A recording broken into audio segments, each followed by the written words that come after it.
Тук имаме още два интересни инструмента на фирма JVac. Едното е сервизен порт, така наречения, или кран. И другото е инструмент за смяна на игли. Както виждате, инструментите са с изключително високо качество. Как се ползват? Общо взето, от тази страна се навива на крана на климатика. Тук се затяга. Тук има възможност за присъединяване на някакъв манометър или друг подобен уред, с който да се премери налягане, ако е необходимо. Това е вилицата, с която се сменя иглата. Съответно вътре има кран. Не знам дали може да го видите. Ето, вижда се. Така. И общо взето това така би трябвало да изглежда една смяна на игла.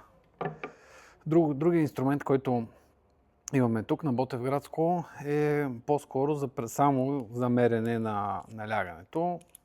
Съответно от двете страни има вентили и може и през него, доколкото аз разбирам, може и да се зарежда фреон.